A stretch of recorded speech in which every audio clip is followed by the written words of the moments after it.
दिल्ली से लेकर देश के कई हिस्सों तक बढ़ता वायु प्रदूषण और कड़ाके की ठंड केवल मौसम का मार नहीं, बल्कि इसके पीछे है गंभीर वैज्ञानिक कारण और दूरगामी खतरे। दिल्ली एनसीआर ही नहीं, बल्कि उत्तर भारत के बड़े हिस्सों में AQI तेजी से बढ़ रहा है और इसके साथ ही ठंड भी असामान्य रूप से बढ़ती नजर आ रही है। वैज्ञानिक दृष्टि से देखें तो सर्दियों में हवा की गति कम हो जाती है और वातावरण में तापमान परिवर्तन की स्थिति बनती है, जिसमें ठंडी हवा नीचे फंस जाती है और ऊपर की गर्म हवा पॉल्यूटेंट्स को फैलने नहीं देती। इसका नतीजा होता है धुआं और धूल जमा होकर स्मोक का रूप ले लेते हैं, जिससे एयर क्वालिटी खतरनाक स्तर तक पहुंच जाता है। वहीं ठंड बढ़ने का एक और बड़ा कारण है लंबी रातें और कम धूप।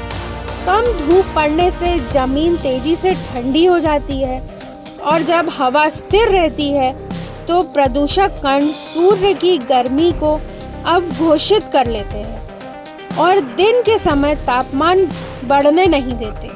वहीं रात में यही कण धरती की गर्मी को बाहर जाने से रोकते हैं, जिससे दिन ठंडे और रातें और भी ज़्यादा ठंडी हो जाती है। वैज्ञानिक इसे रेडिएटिव कूलिंग, एरोसोल कूलिंग से जोड़कर देखते हैं। बढ़ते AQI और ठंड के संयुक्त प्रभाव के गंभीर स्वास्थ्य परिणाम सामने आ रहे हैं। महीन कण यानी पार्टिकुलेट मैटर 2.5 फेफड़े में गहराई तक प्रवेश कर सूजन, अस्थमा, ब्रोंकाइटिस और हृदय रोग का खतरा बढ़ा देते हैं। ठंड के कारण ब्लड वेसल्स सिकुड़ जाती हैं, जिससे दिल के दौरे और स्ट्रोक का जोखिम बढ़ जाता है।